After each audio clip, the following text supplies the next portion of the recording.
Okay, we're going to start this game off with Tabby doing her pregame stretching, getting ready for Game 30 in the 1977 Chicago White Sox replay. And it's going to be the Cleveland Indians coming into Comiskey to take on the Sox. So, we are at Comiskey, and it is Steve Stone on the mound for the Sox. He'll be opposed by Al Fitzmaurice. Let's see about getting this thing focused a little bit better. All right, I think we're okay there. Everything seems to be all right. We'll go through the starting lineups very quickly, and we'll look at the season total for the Sox. After 29 games, they are 17-12 in the replay. They were 18-11 in the real-life season, so we're only one game back of that. For the Indians, leading off, Jim Norris in right, Dwayne Kuiper at second, Rick Manning in center, Rico Carty at DH, Johnny Grubb in left, Bruce Bochy at first, Buddy Bell at third, Larvell Blanks at short, and Ray Fosse doing the catching. Sox, their typical lineup, Ralph Garr in left, Alan Bannister in right. I'm sorry, it should be in short. I don't know why I have right on there. That's dumb. Glad I caught that. He's actually the shortstop, bad as he is. George Orta at second, Jim Spencer at first, Oscar Gamble the DH, Chet Lemon in center, Eric Soderholm at third, and Jim Essien behind the plate. So again, like I said, this is game number 30. They are 17-12 in the replay, 18-11 in real life. So Steve Stone will be stepping up on the bump, getting ready to take on Jim Norris. And this is again advanced with a little mixture of super advanced. We're using the super advanced fielding, and we're using the advanced stealing, and no ballparks, no clutch, none of that stuff. So basically the only thing we're doing super advanced is the fielding. Everything else pretty much is going to be along the lines of advanced, although I think some of the base running might be super advanced too, with some of the ground outs and so forth. But anyway, you get the point. If you've seen enough of these games, you get the point. Here's Jim Norris, and you may not want to get the point. All right, so here's Jim Norris to lead things off against Steve Stone in Game 30 underway from Comiskey, 1-8. 1-8's a fly to center, and Jim Norris is out of there. That brings up Dwayne Kuiper. 3-5, it's ground ball to short, handled by Bannister. 2 up and 2 down very quickly here in the top of the first. Got to make Harry happy. Got to make the faithful happy too. They've been on the road for such a long time, they don't remember the last home game they had. But they're on a homestand now. So 3-3 for Rick Manning. And that's going to be a single. It's a ballpark check, but we're not doing ballpark checks. It's a straight-out single for Rick Manning. Now, Manning's a B stealer, which means he starts as a 13. Let's see. Steve Stone's a 0. So we are using super advanced as far as the hold, but not getting the jump. So Steve Stone, well, we're actually not going to use Steve Stone. My bad. Because if you want to do advanced, you got to do advanced. So we're just using the arm rating of Jim Essien. So Jim Essien is a 0, so no effect there. Rick Manning, like I said, he's a B, so he starts with a 13, so no deductions other than the fact he's being held, which makes him an 11. So in a 1 to an 11, he'll steal second base. They're going to try it. And he's successful. So Rick Manning, successful stolen base. He's in scoring position for Rico Carty, the DH. Carty a 3-8, and he's going to strike him out. So stolen base or no, there's no residual effects as Rico Carty goes down on strikes. And the top of the first is in the books. We go to the bottom of the first. It is the Indians nothing, White Sox coming to bat. And Al Fitzmaurice, who on the regular season was 6-10 with a 5.41 ERA. Starting things off against the leadoff man, Ralph Garr. Ralph Garr stepping in. 6'11", he's a lefty, so Fitzmaurice against the lefty. 6'11", it's a ground ball to first. Handled by Bochy. Take it to the bag himself, 1 away. Here's Alan Bannister, the shortstop, not the right fielder, but the shortstop. Can play right field, but actually he can. He played left and center, but I guess he could play right in a pinch. 2-10, he's going to ground to third. Buddy Bell will make that play easily. 2 up, 2 down. Southside hitmen trying to get their groove back here at Comiskey. Here's George Orta. 3-7 for Orta, and he's going to fly to center. Handled by Manning. So a very quick 1-2-3 inning both ways around. And At the end of 1, we got no score. And I'm not sure when I'm going to post this. I'm recording this Sunday morning, so I'm not sure if I'm going to just go ahead and post it for Sunday evening, or do it as a premiere. I haven't decided yet, because we do have the premiere coming up for the Manic Monday tomorrow. So I don't know if I want to premiere this maybe later in the week, or if I want to go ahead and get it out this evening. But if I do, I don't know if I'm going to do a premiere or not. So depending on how I feel is how you're seeing this. So anyway, here's Johnny Grubb, starts at the top of the second. It's a 6-6 against a lefty, and that's a walk. So leadoff walk to Johnny Grubb. He's an E-stealer. He's not even going to be held, much less try to steal. So here's Bruce Bhakti, just recently acquired from the Angels. 6-10, that's a catcher X. Essien, as a catcher, is a 2 E4. This is where we'll be doing super advanced fielding. 2 E4, that's a 12. So we'll check the defensive prowess here. A 2 and a 12. Whoops, wrong chart. Let me get the catcher chart here. 2 and a 12 is a pop out. But now I need to check for an error. That's an 11, and he's an E4. So catcher, a 4. There is no 11, so it's good play. It's just a standard pop up, and hauled in there by Essien, 1 away. That will bring up Buddy Bell. 2-11 for Bell, and if we were doing super advanced, we go to the split result, but since we're just doing advanced, we're going to take the top result here, which is a ground ball to third. It's a B, so it's a fielder's choice, 5-4. Now Buddy Bell is the new runner. He's also an E-stealer, will not be held. Here's Larvell Blanks. 2-7 for Blanks. A 1-16 is a single. 17-20 he lines to second. And that's a single, 1 star though, so Buddy Bell will only go to second. So runners at first and second, 2 outs for Ray Fosse. Ray Fosse. I could roll the D20 with every roll, so I don't have to roll a second time for these split chances, but I feel more comfortable just rolling the 3 dice as often as possible and using the D20 as least as possible. 3-10 for Fosse is a fly to right, and that's going to end the inning. So nothing doing there. I got a couple of guys on, but couldn't make anything happen. So we go to the bottom of the second. Still a 0-0 game. Can't say no score because there is a score. It's 0-0. That's the score. All right, here's Richie Zisk. 5-7 against a right-hander. 1-6 is a single. 7-20, he'll ground to Buddy Bell. And he grounds it to Bell, 1 away. So couldn't sneak it past Bell. Here's Jim Spencer. 1-9, and he's going to pop it up to first. That's handled by Bhakti. 2 down, so neither offense really anything to write home about early. Here's Oscar Gamble. 5-4 against a lefty is a ground ball third base X. That's Buddy Bell, and Buddy Bell is a 2 E21. 2 and a 9. He should be okay with that. A 2 and a 9, and a 2 and a 9 is a G2, so no problem there. This is a 9, and he is an E21. So E21, there is no 9, so it's good play for Buddy Bell. He's up to the task again, and at the end of 2 complete, we are scoreless here at Comiskey. And that takes us to the top of the third. And back to the top of the order for the Indians, Jim Norris. Norris, fly to center his first trip. 2-6 for Norris. He's going to draw a leadoff walk. That's living dangerously if you're Steve Stone. You don't want to start walking leadoff guys. Now Norris is an A stealer, so he's definitely going to get the chance to go. Starting as an A, he's a 15. There is no reduction from the catcher, so it makes it still a 15. -2 for being held is a 13. So 1-13, he will make it. It's a 20. He's out of there. How about that? Caught stealing. Essien said, "Not this time, buddy." Yes, he is out of there. 1 away. Here's Dwayne Kuiper. Base is clear. 1-8. Ground ball to second. That would have been a double play had he not tried to steal. So I guess you were darned if you do and darned if you don't on that one, because Kuiper would have grounded into a double play.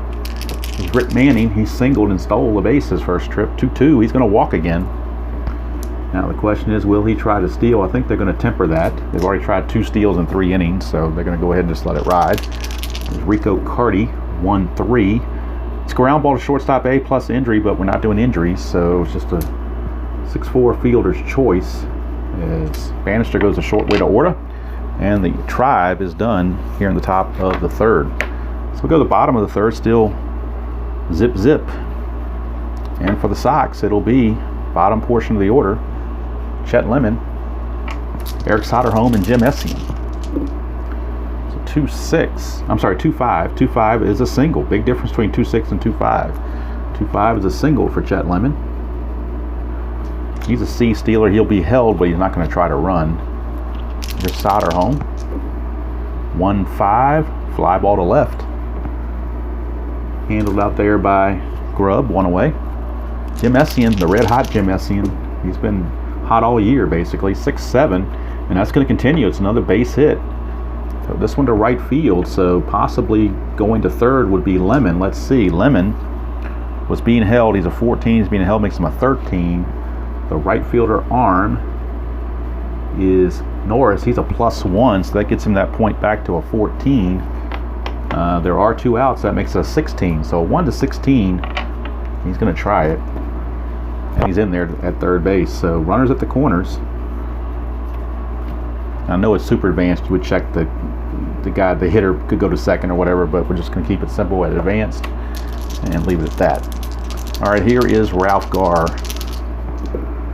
2 on with, actually there's only 1 out, so he would not have gotten that 2-out boost, but he would have made it anyway, so good thing it didn't come into play because I really goofed on that one. All right, so 5-5. Ground ball, 2nd base A, and that's going to be a double play, 4-6-3, so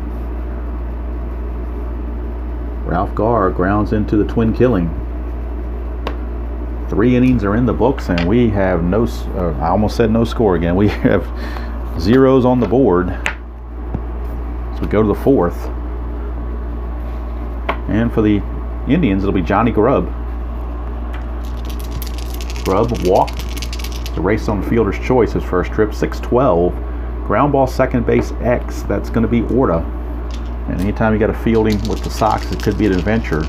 He's a 4 E23. 4-17, though, he'll get to that.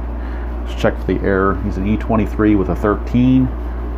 E23, there is no 13. You have to have an 11 or a 17 to have an error there, so it's a good play. Orta up to the task. 1 away for Bruce Bhakti. 5-6 against a lefty. 1-6 is a single. 7-20, he lines to Orta. That's a 4, so it's going to sneak by Orta for a base hit. He Orta caught that, but he didn't do it. Bhakti's a C. He's not going anywhere. He will be held, though. Buddy Bell. 5-6. That's a 1-16 single with 1 star. 17-20, Orta will grab it. Nope, not this time. Orta again, lacking chance to get it. So runners are now at 1st and 2nd with 1 out for Larvell Blanks, and the Tribe with their first big threat against Steve Stone. He needs a double play. 2-7. Won't get it. 2-7's a 1-16 base hit. 17-20 again, Orta will lunge. And can't get it, but it's a 1 star, so the bases are now loaded. With 1 out, bases are loaded for Ray Fosse. Still could get out of this thing with a double play.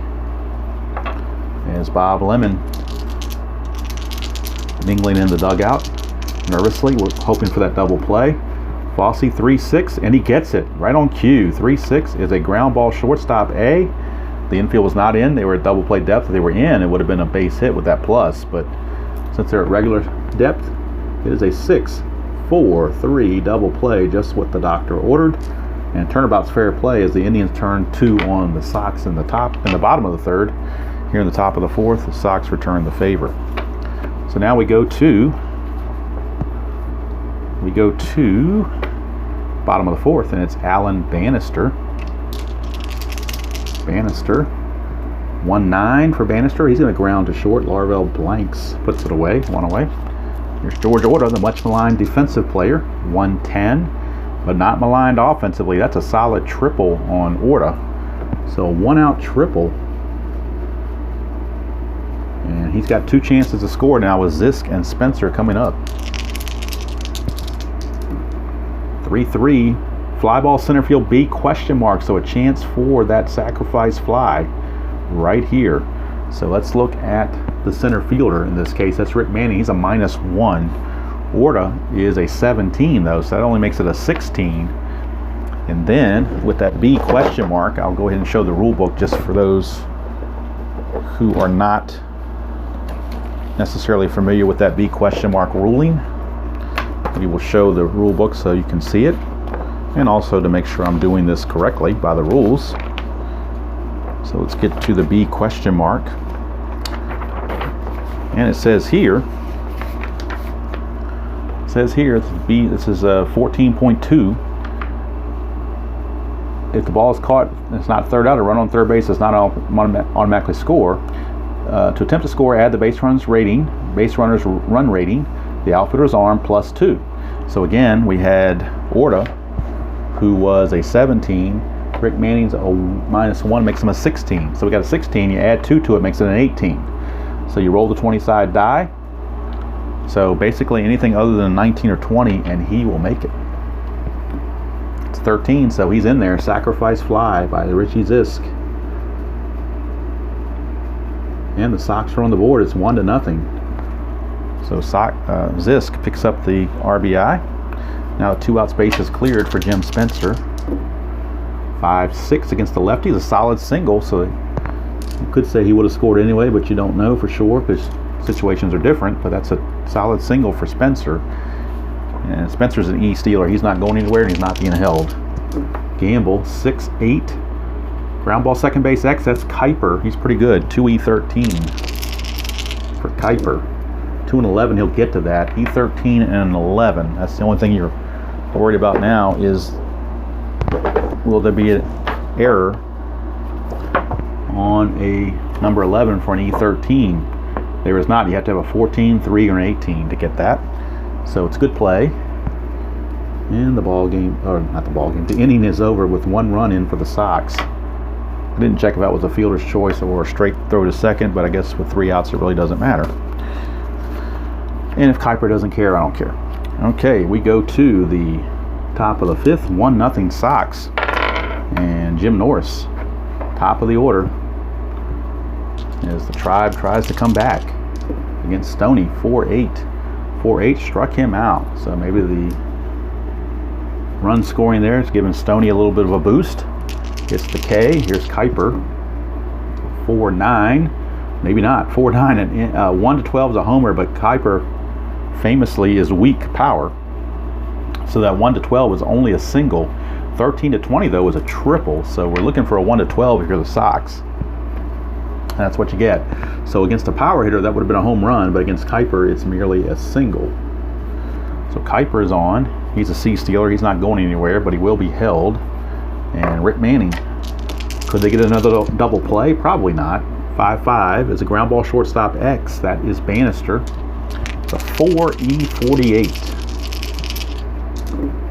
4-13. I think he'll get to that for a fielder's choice, probably. 4-13. No, actually the runner's going to advance. It's a G3. So 4-13, he gets to it. E48 and an 8. E48, there is no 8, so it's good play, but it's a G3, which means the runner advances. So it's a 6-3 ground out with Kuiper going to second base. So the tying runs in scoring position with 2 outs for DH Rico Carty. 5-7, struck him out. Clutch strikeout for Steve Stone. And we go to the bottom of the 5th. It's still Sox 1, Tribe nothing. And this is the fatigue inning for Fitzmaurice. He's got a number 5 on his card for starter fatigue, so gotta keep an eye on him. And leading off for the Sox will be Chet Lemon. 6-9. 6-9's a fly to right, and that's 1 away. So Lemon is out of there. Here's Eric Soderholm. 1-8. 1-8 is a I'm sorry, I went to Fitzmaurice. Now 1-8 is a fly to center. I was looking at 4-8, not 1-8. It's an out either way, just wasn't a strikeout. Here's the SCN. 4-4, ground ball shortstop X, that's Larvell Blanks. He's a 4E28. 4-17, he'll get to that. E28 and a 9. E28 and a 9. There is no 9, so it's good play. Blanks makes the play. And we go to the 6th. Still 1-0, just motoring right along here. 5 innings in less than 20 minutes. So, Fitzmaurice did not have anything against his fatigue, so he's still good to go. Steve Stone has a 7 on his fatigue, so he's definitely good to go as long as he's effective. Here's Johnny Grubb. Walked and ground to second. 1-7. He's going to walk again. So Johnny Grubb. Leadoff walk. He's an E-stealer, so he will not be held. He's not going anywhere. Bhakti. 4-6. Pop out to second base. So Orta hauls that one in. 1 away. Brings up Buddy Bell. 5-9. Struck him out. Another key strikeout for Steve Stone. When the pressure's on, he rises to the occasion. Here's Larvell Blanks. 6-4. That's a fly ball center field X. That's Chet Lemon. He's a 3 E13. 3 and a 9 should be okay. 3 and a 9. Let's check it out here. A 3 and a 9 is an F2, so that's good to go. He's got a 10 here, so I don't think there's any errors on 10s. 13, nope, no errors there. He's got plenty of errors right here, but none of them are number 10. So it's good play for Lemon as he puts the squeeze on that one to end the inning. We go to the bottom of the 6th, still 1-0. Pitching duel here at Comiskey is broken out between Steve Stone and Al Fitzmaurice. The only run, a sacrifice fly by Richie Zisk after George Orta hit a 1-out triple. So back to the top of the order. Here is Ralph Garr. 3-4. 3-4. That's a home run chance for Ralph Garr. 1-7 is a home run. 8-20 is a double. Ralph Garr looking to go deep. He does not. That's a 9. So that's going to be a double. Leadoff double for Ralph Garr. His first hit of the game. It's a leadoff double. And here's Bannister. Keep an eye on Fitzmaurice. Might need to be might need some relief. 1-8. Ground ball to short. That's going to freeze the runner. And Garr will have to stay at second base. 1 away for George Orta. Hit a triple last time. 3-4. He's going to ground it to second C, so the runner will advance to third base. But now there are 2 outs. And Zisk, sacrifice fly, won't cut it this time. He's got to get the base hit. 5-6, and he does. 5-6 is a single with 2 stars. That's going to produce another run. So second RBI for Zisk. Pitch to Zisk at your own risk. And the Sox take a 2-0 lead. Here's Spencer. 4-5 is a ground ball shortstop X. That's Larvell Blanks. 4 E28. 4 and a 3. That's going to probably be a base hit, almost guaranteed. Oops, that dropped my board here. 4 and a 3 for the shortstop. 4 and a 3 is an SI2, so it's a 2-base advancement. Then we need to check for an error as well, but we know for sure it's a Spencer single, which moves Zisk to third base. Now we'll check for the error. That's a 12, and he is an E28. E28, there is no 12, so it's no error, but it is runners on the corners with 2 outs. And now 1 more hit, and Fitzmaurice will reach his point of weakness. He's given up 3 hits already, so 1 more would do it. Facing Oscar Gamble, and you know what? They might go ahead and pull Fitzmaurice now. They're going to go for the lefty on lefty matchup. So Don Hood, the lefty for the Indians, will be coming on in place of Fitzmaurice. So they want that lefty on lefty matchup. Don Hood, and Fitzmaurice goes 5 2/3, and he's faced 23 batters, given up 2 runs so far, but the 2 guys on base are his responsibility. See if Hood can get him out of that. 3-5. 3-5 is a strikeout. So Don Hood comes through, gets Gamble, but the run comes in, so we can close the book on Fitzmaurice. Now 2 runs and 2 hits on Fitzmaurice. And the Sox are done, but they do pick up a run and lead it 2-0 as we go to the top of the 7th. And very quickly, I'll go ahead and do the totals on Fitzmaurice so we can kind of clean up his numbers here. He didn't give up any home runs. Let's see how many hits he gave up. 1, 2, 3, 4, 5. I got him for 6 hits. 7 hits. I'm sorry, it was a double there, so 7 hits. Did he walk anybody? I don't think he walked anybody. He did not. No walks. And how about strikeouts? I don't have him for any strikeouts either. The first strikeout was recorded by Don Hood, so that's unusual. No walks and no strikeouts.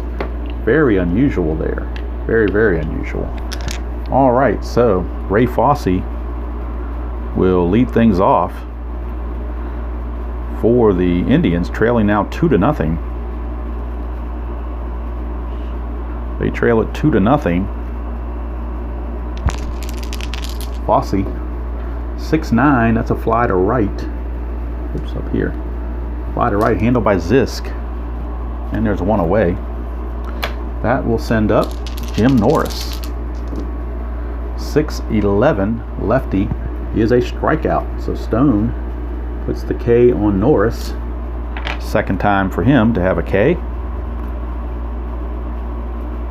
So now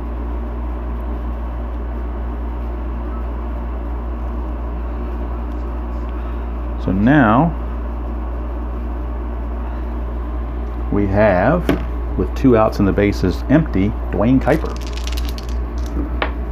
5-6 is a walk, 2-out walk. I'm sorry, I looked at 6-5, 6-6 to 5-6. 5-6 is a possible single, 1-6, 7-20, and it'll be Orta making the stab. To 14, so Orta was able to grab it, and that's going to end the inning. So we go to the 7th inning stretch here at Comiskey. Score still the White Sox 2 and the Indians nothing. And you know what's coming next is Harry Carey getting the vocal cords warmed up, and Nancy getting the organ keys and her fingers limbered up as we get ready for the 7th inning stretch and a little polka action to follow. So right now, let's turn it over to Mr. Carey and Miss Susan.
All right, as Harry said, we're now going to the bottom of the 7th. Chet Lemon, Don Hood still in there. Obviously only faced 1 batter, so he's good to go. Here's Chet Lemon. It's a 5-8. 5-8 is a ground ball second base X. That's Kuiper. 2E13 for Kuiper. 2 and a 5. I think he'll be okay with that. Let's double check this. A 2 and a 5. Well, he barely is. G3. He'll get to that. There's a 10, so there's no errors on 10s. Not with Kuiper's fielding. So that's a good play. 4-3. And there's one away. Brings up Eric Soderholm. 5-7. Struck him out. So Soderholm out on strikes. We'll bring up Jim Essien. 2-4. 2-4 against a lefty is a ground ball to third, and that's going to end the inning. So 1-2-3 inning turned in by Hood. He has retired all 4 batters he has faced. He's going to go ahead and try to finish the game out, I do believe. No sense putting in anybody else. They got a bunch of lefties coming up next inning, so might as well keep him in there. And we go to the 8th. It is still 2-0 Sox. Stone had nothing against his point of weakness in the 7th, so he's still good to go. Pitching a shutout. So maybe he'll go for the complete game. We'll see. Here's Rick Manning. But the bullpen, although it has been shaky, is ready. Laren LeGros, closer. 4-4 against the lefty Manning is a ground ball third base X. That's Soderholm. The 2-11. 2-12. That'll be a good play. He'll get to that. A 2-12 is a G1. This is a total of 11, and he is an 11. So an 11 versus an 11, nothing. So good play for Soderholm as he throws out Manning. 1 away. Brings up Rico Carty. Carty's 0 for 3 with 2 Ks. Not doing very well. 4-6. Fly to center. Now he's 0 for 4. So 2 down. And that will bring up Johnny Grubb. 2 walks. 0 for 1. Ground out and 2 walks. 6-6. He's going to walk again. 3rd walk for Johnny Grubb. Again, he's not being held. He's an E-stealer. Brings up Bruce Bhakti. 2-10 for Bhakti, and that's a single to left field. But since it's going to left field, Grubb's not going to be able to go anywhere but second base. But now, all of a sudden, tying runs are on for Buddy Bell. Now Stone has to bear down with 2 outs. 1-6, and he does. It gets a ground ball to third. So Soderholm will flip it over to Orta covering at second base for the force. And the inning is over. So Stone pitched out of that. We go to the bottom of the 8th. Still 2-0 in favor of the Pale Hose. Or I guess in this game you could say Pale Face, because you got the Indians against the White Sox. Pale Hose against the Indians. All right, here is Ralph Garr leading things off lefty on lefty against Don Hood. 3-10 against a lefty is a single. So Garr leads off with a single. He's a C-stealer, so he's not going to go anywhere. He's going to stick around. Here's Bannister. They will hold him, though. 2-8. Struck him out. Oh, I'm sorry, 2-8 against a lefty. It's a fly to left. Put the wrong column there at first. Fly to left, handled by Grubb. 1 away. Here's George Orta. Another lefty on lefty. 4-7. That's a 1-14 single. 15-20. It's a fielder's choice to the first baseman, Bhakti. That's an 8, so it's a single, 1 star. So runners now at first and second for Richie Zisk, and with the righty coming up in Richie Zisk, the Tribe will go to the bullpen for a righty of their own to try to get out of this, and it's going to be Tom Buskey. So Tom Buskey is coming on, try to get these last 2 outs and get out of this jam for Mr. Hood. Hood ended up going an inning and 2/3, facing 7 batters. Don't know what his final stats are because the runners on base are his responsibility. So he could give up 2 runs, you never know. Here's Richie Zisk, though, facing Buskey. 6-4, ground ball shortstop X, that's Larvell Blanks. And Blanks a 4, E28. 4-12. Might be a fielder's choice. It might be runner's advance. Let's see here. 4-12. 4-12 is a runner's advance. That's a G3, so runners are going to advance. That's a 10, so I don't think he makes an error on a 10. He does not. So it's 6-3 ground out with the runners advancing into scoring position, both of them. So runners at second and third. And with Jim Spencer coming up, I think they're going to intentionally walk Spencer. He's already got 2 hits today. So he will get the intentional pass. And now it's up to Oscar Gamble to get it done. And do the Indians want to go to another lefty in the bullpen? They could go to Dave LaRoche. And I think they will, just to try to keep this game right where it is. So Dave LaRoche will be coming on. They don't want this thing going any further than 2-0 if they can help it. Buskey goes a third of an inning, faces 2 batters, and walks the one batter intentionally. So he could give up a run if Spencer scores. Bases are loaded. And now the Sox, I think, are going to counter that move by bringing in Lamar Johnson. So Lamar Johnson's going to come in and pinch hit for Gamble. So this is cat and mouse going on right here between the managers. So Johnson will pinch hit. I believe Torborg is the manager for Cleveland in '77, but don't quote me on it. But if it is, it's a Torborg versus Bob Lemon cat and mouse game. Lamar Johnson, bases loaded, 2 outs. 2-0 ball game, trying to make it worse. 6-4, ground ball shortstop extra, back to blanks again.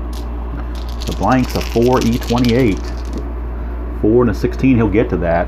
That's a 9. We're just checking an error with a 9 on an E28. E28, there is no 9, so it's good play. And LaRoche gets him out of that jam, but it's still a 2-0 ball game as we go to the 9th. In favor of the Sox. And Steve Stone's going to try, I believe, he's going to try to get that complete game. We'll take a look here and see. He's fatigued. He's given up a walk and a hit, so he still can give up 2 more base runners before he gets officially fatigued. Now let's look at the Indian bench to see if they want to put somebody in instead of Larvell Blanks. Let's check their bench. They do have Andre Thornton. They do have John Lowenstein. They're going to go with Lowenstein as a pinch hitter. So Lowenstein's going to hit and Andre Thornton's going to hit for Fosse. So back-to-back pinch hitters. It's going to be Lowenstein and Thornton coming up for the Tribe. So we've got Lowenstein, and if it goes to the bottom of the 9th, they'll figure out the defense later. Lowenstein and Thornton. Okay. Pinch hit city here in the top of the 9th. And if Lowenstein gets on, of course, Thornton will be the tying run. So that's why you want him in there for that power. Here's Lowenstein, 1-5, and a chance for a base hit. 1-9's a single. 10-20, he'll line to Spencer. It's an 11, so Spencer snags it, 1 away. Now that 1-5, had they kept Larvell Blanks in there, he would have gotten a single, but you don't know this when you're bringing somebody in. You're trying to play the percentages, so can't always, hindsight's always 20/20, I guess. Here's Thornton. He's going to pinch it anyway, 3-4, and that would have been a diamond shot had we been playing super advanced, but instead it's just a fly to left. And there's 2 away, so Steve Stone 1 out away from getting the complete game shutout. And it's Jim Norris, the leadoff man. He's 0 for 3 with 2 strikeouts and a walk. 4-8, and that's a strikeout. He strikes out again, gets the hat trick, and the ball game is over. Steve Stone, maybe embracing the ghost of Harry Carey, as he pitches a complete game shutout as the Sox win it by the score of 2-0. Now let's figure out some totals. It shouldn't take long to figure out maybe some of the Sox totals because Stoney pitched so well. I mean the Indians totals, my bad. All right, so he ended up facing 37 batters. We know he didn't give up any runs or home runs or any of that stuff. Didn't hit any wild pitches, didn't hit anybody, didn't balk. We know he gets the win. I don't remember what his record is off the top of my head. I didn't look it up. Should have, to see what his current record is. Let's check his hits. 1, 2, 3, 4, 5, 6, 7. He scattered 7 hits. They were all singles. Or no, I take it back. I thought there was a triple in there, but maybe that was the order I'm thinking of. Yeah, 7 singles. I don't see anything other than singles in this. So he scattered 7 singles. That's the way to do it. Now he did walk some guys. Let's see here. 1, 2, 3, 4. I've got him 5 walks. I'm doing this quickly so it may be unofficial, but that's 5 walks I got him for. 1, 2, 3, 4, 5. I got him for 6 strikeouts. And 5 of those were Carty and Norris. The only other strikeout was Buddy Bell. So he kind of had the number of a couple of guys, so 6 strikeouts. So that's his final line. Let's see, LaRoche faced 1 batter and got him out. So nothing doing there. Loss goes to Fitzmaurice, although he pitched well. Got no run support, obviously. Let's see, Hood, when he came in, he gave up 2 singles, but no runs. And he struck out 2 without walking anybody. All right, so I've got the White Sox with 9 hits. So 2 runs, 9 hits, and no errors for the Sox. Indians 0-7 and 0. Let's look at the left on base. 1, 2, 3, 4, 5, 6, 7, 8, 9, 10. They left 10 on base, so missed opportunities there for the Indians. For the Sox, they left on 1, 2, 3, 4, 5, 6, 7. They left 7 on. So both of them kind of missed some opportunities there. But anyway, that's our final line score unofficially. Sox 2 runs, 9 hits, no errors, 7 left on. Indians no runs, 7 hits, no errors, and 10 left on. Winning pitcher was Steve Stone. Loser was Al Fitzmaurice. Steve Stone with the complete game. Sox now go to 18 and 12. I don't know what they did in this game in real life, if they won this game to go to 19-11 or they lost to go to 18 and 12. Don't know if I can look that up real quick. See if I can do that on my other contraption here. May or may not. Depends on how well this thing wants to treat me. Let's see here. Will it do it? Probably not, but we try anyway. Let's see if it'll do it. I think it will, actually. There we go. All right, let's go to 77, May 13th. Whoops. May 13th, 1977, and see if the Sox won this game. I don't want 67, I want 77. All right, here we go. Here we go. Sox.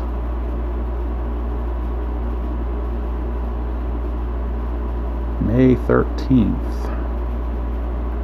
They did win this game 5-3 in real life. Steve Stone did get the win, and Fitzmaurice took the loss. So actually, they proved a 19 and 11 in the replay. I'm sorry, in real life, and 18 and 12 in the replay. So there's your victory there. Now the next game, May 14th, in real life, the Sox won the game 18-2 over the Indians. Ken Brett got the win, and Jim Bibby took the loss. Check the box score on that, how they scored 18 runs. That's pretty good. 8 RBIs for Jim Spencer. He went off. 2 home runs. 2 home runs, including a grand slam off Pat Dobson in relief. So, yeah, Jim Bibby only went an inning and a third, gave up 5 runs. Ken Brett pitched 8 innings of solid pitching to get the win. So,